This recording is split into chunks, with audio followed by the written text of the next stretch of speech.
Hello everyone, JT Viper here with an episode of Viper Unscripted. This time I will be confronting, or at the very least taking a critical look at a video by Kirk titled #Save Dina Ali and Spare Me Your Sanctimonious Nonsense.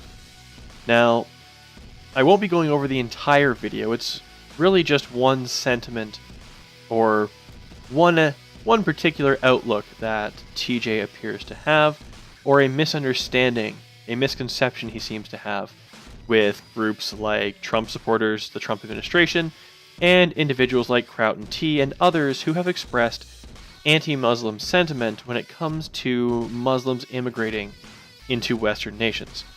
So, let's kick this off by taking a look at TJ's confusion. So there's an issue that was actually brought to my attention by Kraut and T, who normally is not a fan of Muslims immigrating to the West, but in this case, for some reason, there's an exception. Yes, TJ, there is an exception in this case, and it happens to be based on a particularly important distinction. The distinction between the types of Muslims who come from majority Muslim areas and who bring with them regressive Muslim ideas and who want to institute things like Sharia law and have a very, very strict traditionalist outlook on life and human rights when it comes to Muslims and non-Muslims alike, and those who come to the West seeking a different future, a different society, who don't want to convert their new Western home to something more like their Middle Eastern origin country. But we'll get into that in a minute. What I would like to do now is have TJ summarize essentially what's gone on with Dina Ali and the situation as it is right now. So, TJ, take it away. Now, what I'm concerned about is this Dina Ali Lasloom. She is a Saudi Arabian woman who left Saudi Arabia, fleeing from her abusive family. She made it to the Philippines, where she talked to some other people about what she was doing, how she was escaping her life in Saudi Arabia, going to Australia to seek political asylum.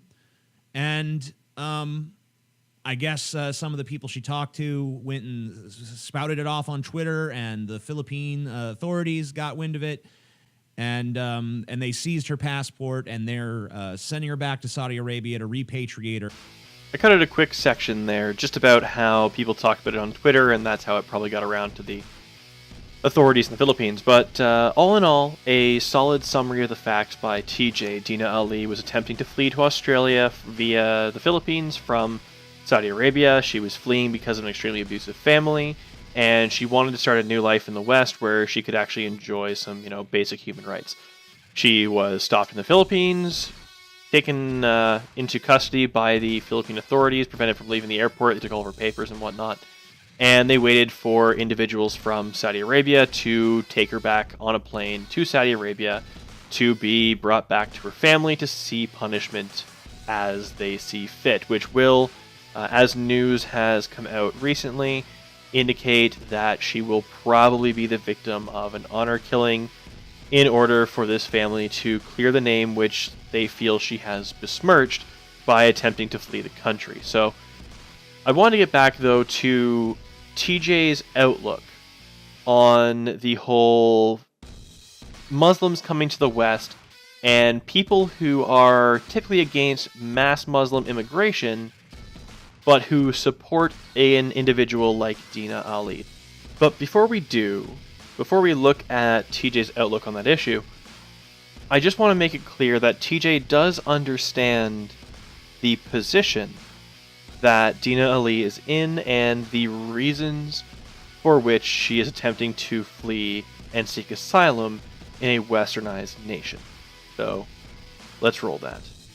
So this is a girl who grew up in an oppressive country where she was abused by her family, and the abuse that she suffered was totally acceptable in the context of the culture that she lives in. And she's trying to flee from that country. She's trying to get the fuck out. And she's being stopped from doing that. Bang on, TJ. 100% correct. Absolutely accurate summary of Dina's situation. Now, what I think you're missing here, and it baffles me because you're able to understand why she's leaving, but you don't seem to understand or make the connection to the fact that somebody who is escaping, who is risking their life to escape a culture that has endorsed her abuse, okay, that an individual in that sort of situation is not likely to want to propagate those same cultural practices in the country to which they flee. Because that would make, well, no sense. They would just be moving somewhere else to be abused and subjugated and otherwise mistreated in the exact same way from where they used to be. Somebody doesn't flee for their life and then try to impose those same threats that were against their life in their new home. Alright, you didn't see Jews fleeing Nazi Germany, but saying, okay, now that we've gotten somewhere else, we should really, institute Nazism here as well. People who are beaten and abused and subjugated by Sharia law are not going somewhere else to go, alright, now what we need to do is put the exact same power structure in place that endorsed my abuse and harassment and subjugation and essentially torture. That's the issue, TJ. The issue here, the distinction that people are making, people who oppose mass Muslim immigration, but who do not oppose asylum seekers fleeing abuse from Sharia law, is that we understand that mass Muslim immigration, just on the promise or hope of gaining economic prosperity, is not the same as fleeing an area as an asylum seeker, a legitimate asylum seeker, fearing for your life, which is in impending peril, because they're not the same thing, TJ. They're not the same thing. I don't know how much clearer I can make it, but to put it this way. The people that we support, like Dina Ali, who have been tortured and abused, are not the same type of people we have a concern with when it comes to mass Muslim immigration.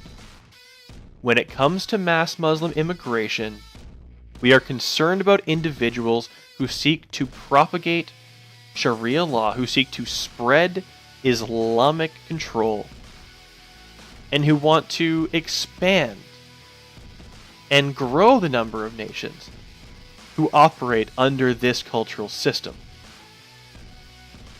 We have no problem with people who quite evidently oppose that system, who oppose Sharia law, and who want to live a free life, a free and liberated existence in a westernized culture that allows them to get away from that practice. I don't see where you're making this, where you're getting this conflated view of people hating all Muslims all the time. It's almost like you're becoming Hillary Clinton again. Anyone who opposes mass Muslim immigration just hates all Muslims. No, we don't just hate all Muslims. We hate Muslims who seek to propagate Sharia law and who seek to expand Islamic control of the world. That's what we oppose. We do not oppose asylum seekers fleeing for their lives because their family wants to execute them based on this Sharia concept of honor, of besmirching the family's name, and that the only way to regain said lost honor is to murder your own family. TJ. This has been JT Viper with Viper Unscripted. I can't make it any clearer than that.